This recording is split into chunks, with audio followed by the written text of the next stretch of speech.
Beneath the Backcountry by P.J. Taylor. Chapter 5. Just when the day should have been ending, the radio crackled once more. Two climbers stranded on a cliff face west of the old fire tower. "Dispatch says they've been pinned since the storm," Thomas said. He looked at the team. "We can't. Leave 'em out another night." The climb was grueling. Rain had slicked the rock, the trail ending in a sheer drop of granite. The climbers clung halfway up, ropes frayed, voices hoarse from shouting. James and Isabel set anchors, ropes snaking down the cliff. Evan moved with them, silent, precise. His grip on the rope was unnervingly strong. When Isabel slipped on the mud-slick stone, Evan caught her line, with one hand and braced, as if she weighed. Nothing. James froze mid-knot, staring. That kind of strength wasn't natural. Not without a harness, not at that angle. Evan looked up, meeting James's gaze. His eyes glinted strangely in the dim light. Then, with practiced ease, he began descending toward the stranded climbers. The rescue went smoothly, too smoothly. Evan moved with speed and balance, more like an animal than a man, guiding each climber back to safety without so much as a falter. By the time they hauled the second up, James's chest was tight. Isabel clapped Evan's shoulder, relief shining in her tired smile. "Hell of a save. Didn't think we'd get 'em both before dark." Evan just nodded, gaze shifting toward the horizon, where night pressed closer. James said nothing, but his mind replayed the moment Evan caught Isabel's rope. The effortless strength, the way his body had tensed like coiled steel. It wasn't normal. Darkness fell heavy. The team camped near an old service cabin, abandoned for years, but still standing. Thomas insisted they check it. Vandals often targeted these spots. Inside, the air was rank. The door had been forced inward. Frames splintered. Food stores left for emergencies were shredded, packaging torn apart. The wooden walls bore deep claw marks, crossing in deliberate patterns. James's lamp swept over the damage. No tracks in the dust. No sign of entry through the windows. "Looks like an animal got in," Isabel whispered. "No animal opens a locked door," James muttered. Thomas's face was grim. "We'll secure it, log it. Whoever's doing this, they're making it personal." Evan lingered at the far wall, tracing one claw mark with his fingertip. His lips moved, too quiet for James to catch. James's pulse thudded in his ears. He almost spoke. Almost demanded, Evan explained himself, but the words caught in his throat. Instead, he turned away, forcing his voice steady. "Let's set camp outside. I don't want to sleep in here." That night, the forest pressed close. Rain dripped from branches, the ground, cold through their sleeping bags. James lay awake, listening to the creaks and sighs of the woods. Every sound seemed sharper now. Every rustle of leaves, every snap of a branch. Sometime past midnight, he heard it again. Movement, just beyond the tents. He slipped from his bag, boots laced, quick and silent. His flashlight cut through the dark. Shapes moved between the trees. Not one, not two, several. He froze, heart hammering. The beams of his light caught nothing solid, just shifting outlines, like shadows, that didn't belong to anything. Then Evan stepped out of the trees, face calm, expression unreadable. "Can't sleep?" he asked softly. James lowered the light, throat dry. "Neither can you." Evan tilted his head. The motion was unnatural. "Some nights, the forest keeps you awake." James held his gaze. "What were you doing out there?" Evan smiled faintly. "Listening." "To what?" But Evan only shook his head and walked back toward camp. James stood in the dark long after he was gone, pulse thudding like a drum. Whatever Evan Cross was listening to, James knew it wasn't the forest. The next morning broke with the kind of brittle cold that seemed to seep straight through the layers of wool and Gore-Tex. James stood outside the ranger cabin with his gloves half pulled on, watching his breath plume and vanish against the pale sky. The air smelled faintly of wood smoke from the stove inside, but underneath it was the sharp scent of pine and the cold, clean breeze of the mountains. Thomas was already out near the gear shed, prying the frozen lock with a gloved hand. He glanced over his shoulder. "You ready to dig some pits?" James grinned despite the chill. Avalanche hazard work wasn't glamorous, but it was necessary. Visitors often underestimated how fragile the mountain snowpack could be. A warm spell here, a fresh storm there, and the slope above a popular trail could turn into a white freight train. "As ready as I'll ever be," James said, tugging his pack straps into place. By the time Isabel and Evan stepped out of the cabin, the sun was just cresting the ridge. Isabel looked tired but focused. Evan, as always, seemed composed, almost unnervingly so. His gait was precise, almost too smooth, like every movement had been measured in advance. James caught himself noticing that again and shook the thought off. Stress. He was looking for patterns where none existed. They snowshoed out toward the slope Thomas had flagged the day before. The snowpack there was suspicious, a wind slab forming over weaker, faceted layers beneath. James knelt in the powder and dug with his shovel, the sound a steady scrape, until he'd carved a rectangular pit down almost 5 feet. He brushed the wall clean with a mitten and pressed his palm against the layers. "See here?" he said, pointing. "Weak, sugary crystals down low. Newer snow on top. That's a recipe for a slide." Thomas crouched beside him, nodding. "If this lets go on a busy day, it'll bury half a trail." Isabel jotted notes on her clipboard, her pencil scrawling in tight strokes. Evan just watched, eyes narrowed, silent. James glanced at him. "You ever do avalanche checks before?" "Some," Evan said after a pause. His voice was steady, but there was something about the way he said it. Not hesitant, not dismissive, just practiced, like a line rehearsed long ago. James turned back to his shovel, tamping the column test. He struck it with the back of his hand once, twice, 3 times. On the 4th hit, the top 30 centimeters of snow sheared off and slid forward. "Unstable," James muttered. "We'll flag this route closed until it stabilizes." They hiked along the slope, planting warning signs at intervals. Thomas set a bamboo marker deep into the snow, while Isabel took GPS coordinates. Evan wandered a few paces farther up the ridge, scanning the mountainside like a man surveying property lines. James watched him out of the corner of his eye. There it was again, that odd certainty in the way he moved, like he knew exactly where the snowpack was weakest, without even probing. When Evan's gaze flicked back and caught him staring, James looked away, busying himself with hammering a post into the crust. By the time they finished, the sun was higher, the snow glittering like crushed glass. James felt sweat cooling on his back despite the cold. He slung the shovel back on his pack. "That's one hazard checked off. Next, we've got a call to handle." Thomas raised a brow. "Visitor trouble?" James grimaced. "Campers. Park radio says they pitched tents in restricted bear habitat last night." "Of course they did," Isabel muttered, brushing snow from her pants. The hike down to the low valley took them through stands of spruce and lodgepole pine. Tracks crisscrossed the snowshoe hares, maybe a fox. The sun angled through the branches, but the deeper they went, the more shadow pooled in the hollows.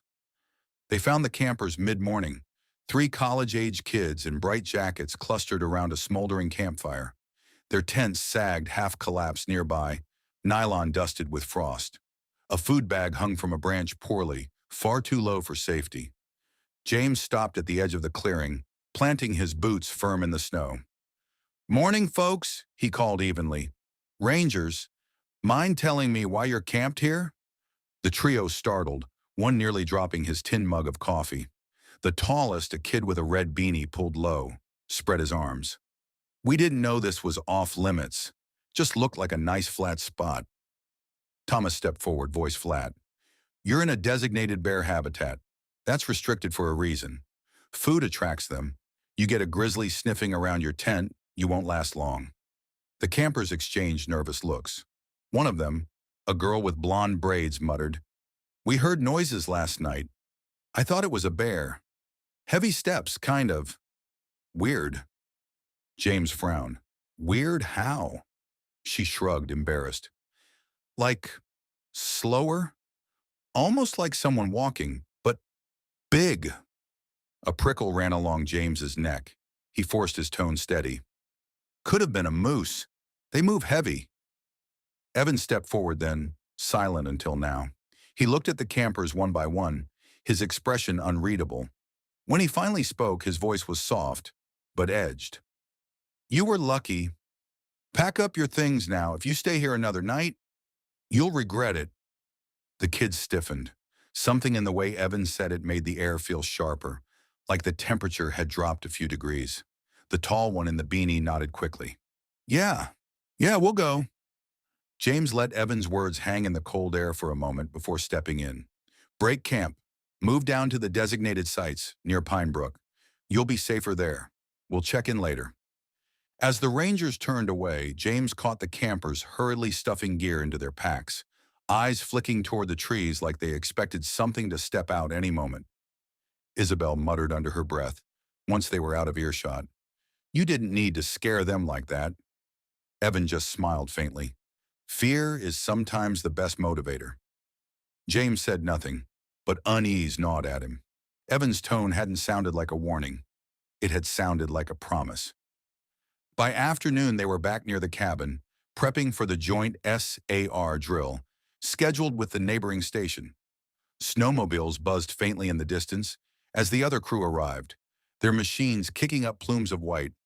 The drill was simple on paper: simulate a lost hiker scenario, practice radio coordination, stretcher transport, and beacon tracking.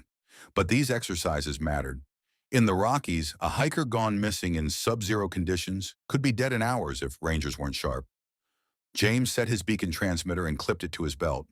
The victim beacon was already buried somewhere in the woods by the other station. His job was to locate, probe, and recover. He swept the receiver in arcs, watching the signal strength climb. Got a ping, he said into his radio, bearing northeast. Thomas followed, dragging the rescue sled. Isabel logged times. Evan moved with them, strides smooth, keeping ahead without seeming to hurry. The signal grew stronger. James dropped to his knees, probing with his pole. It struck the hard plastic of the training beacon. He dug quickly, gloves flinging snow, until he yanked the beacon free. Recovery in 8 minutes, he called. Good work, Thomas said. That's solid. As they ran a second round, James caught sight of Evan. He wasn't using his receiver properly, not really sweeping, yet he was always angling in exactly the right direction, like he could sense the beacon through instinct alone. James's gut tightened. He filed the observation away, telling himself again to stay grounded. Stress, fatigue, nothing more. By the end of the drill, sweat slicked James's shirt beneath his layers. The crews gathered, clapped each other on the shoulders, shared a thermos of coffee.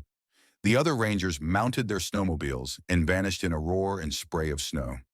The four of them were left standing in the sudden quiet. The mountains loomed around them, ancient and watchful. James looked at Evan, who was brushing snow from his gloves with deliberate precision. For just an instant, as the last light of day caught him, his eyes reflected oddly not the red of an animal, not quite human either. Then he blinked, and again it was gone. James clenched his jaw and turned away. Focus on the job. Don't start inventing monsters. But the thought stayed with him as they trudged back toward the cabin, the silence of the forest pressing close. The cabin creaked with the kind of fatigue only deep cold could summon. James sat on the bunk with his boots unlaced, staring at the knots of frost spiderwebbing the window. The day had felt long, each duty weighed down by the strange tension hanging between them all. The SAR search and rescue drill should have left him reassured. They'd perform well, better than most teams. But the unease gnawed at him. Evan hadn't needed his receiver to home in on the beacon.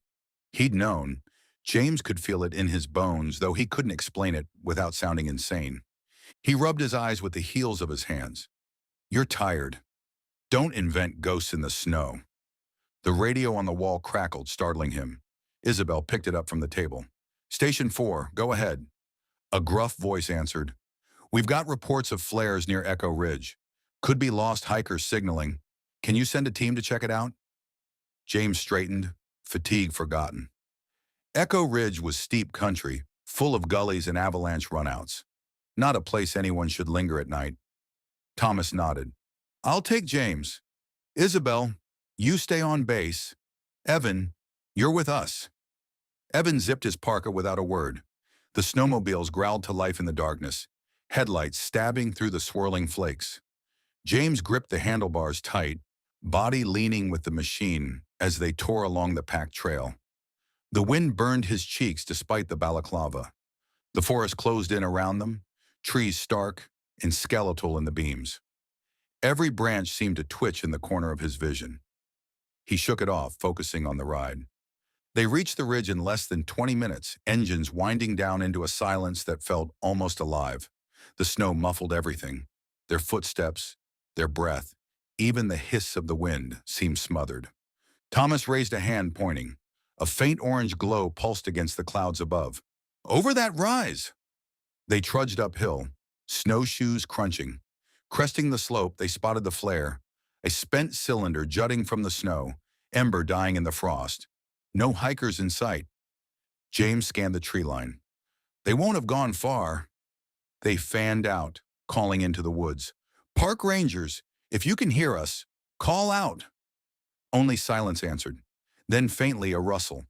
James snapped his head toward it, the beam of his headlamp slicing through the dark.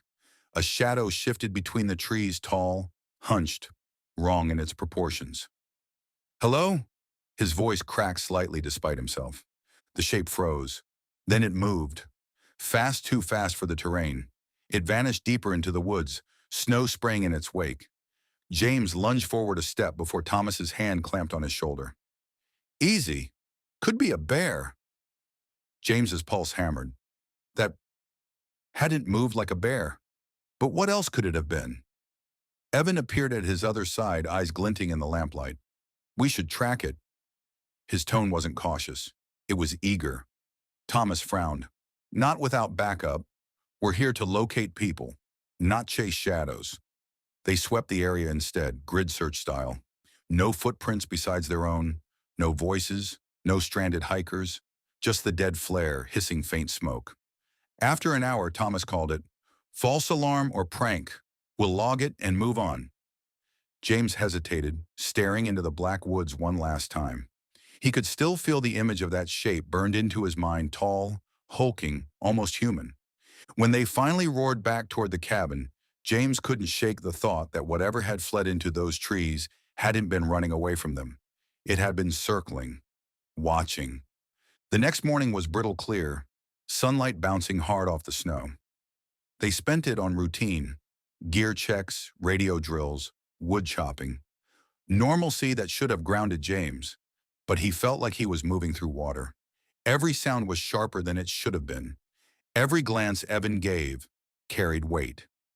By afternoon, they responded to another call, a visitor confrontation at a trailhead. A pair of snowshoers had ignored signage and were stomping along a closed avalanche chute. When the rangers caught up, James kept his voice firm. The trail's closed for a reason. You need to turn back. One of the men scoffed. We've hiked this mountain every year. We know what we're doing. Then you should know better, Thomas snapped. The argument dragged for 10 minutes, heated and frustrating, until finally the visitors relented, muttering curses as they retreated.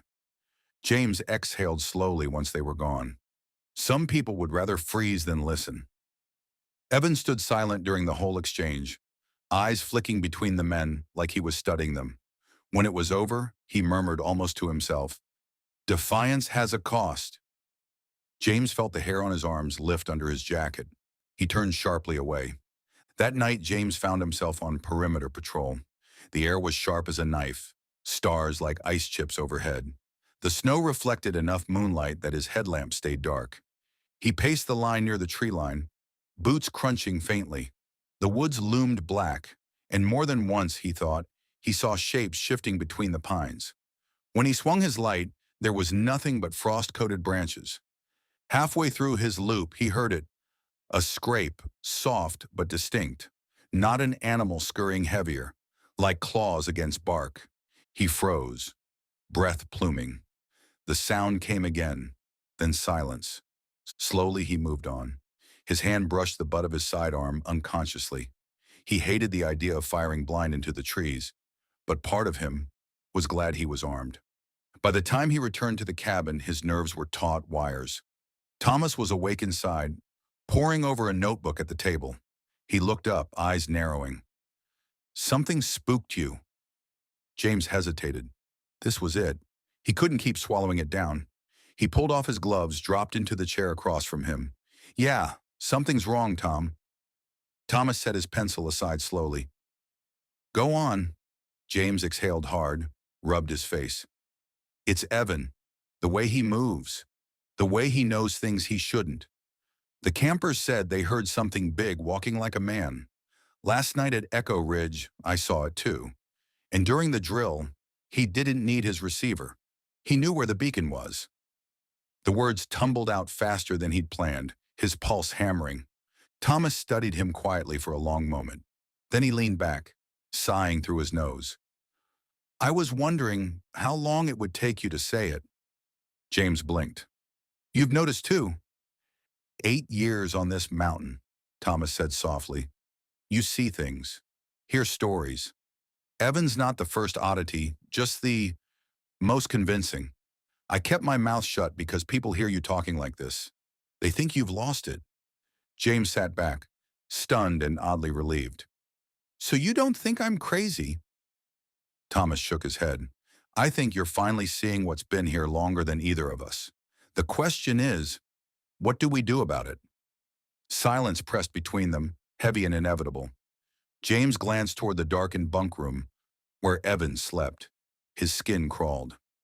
"We watch, we keep it quiet, and we figure out what he really is." Thomas's eyes hardened, and for the first time James felt the cold certainty in him. "Agreed. But if we're right, we're not just rangers anymore. We're hunting something that hunts us back." That night, James lay awake long after the cabin had gone silent. The frost on the window shimmered in the moonlight, and the forest beyond seemed to breathe. Somewhere out there, he knew, something waited, something wearing Evan's face, and for the first time, James no longer felt like paranoia was the enemy. It was survival. This is the end of Chapter 5. Thank you for listening. Like and subscribe for the next chapter.